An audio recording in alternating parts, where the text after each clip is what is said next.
16 डिसेंबर 2024 रोजी उपविभागीय कार्यालय दर्यापूर येथे SD यांच्या मार्फत नामदार देवेंद्र फडणवीस यांना निवेदन देण्यात आले।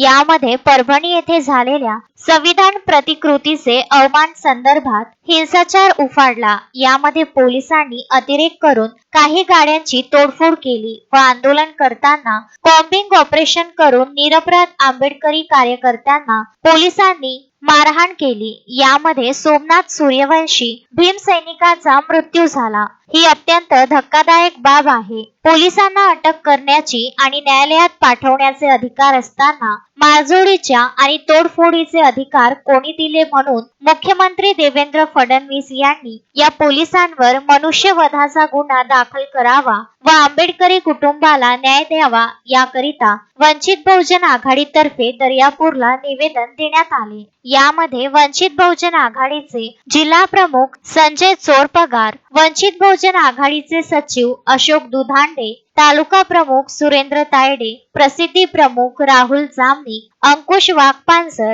विद्यासागर वानखडे, संजय गावंडे, देवानंद गावंडे, राजेश मनोरे, भीमराव कुराडे, मिर्झा जायद, ॲडव्होकेट संजय आठवले, सचिन आठवले, रोशन जामनी, राहुल वानखडे, उत्कर्ष चोरपगार, रोशन डोंगरे, बाळा डोंगरे, योगेश डोंगरे, सुमित दामले यासह इतर कार्यकर्ते मोठ्या संख्येने उपस्थित होते।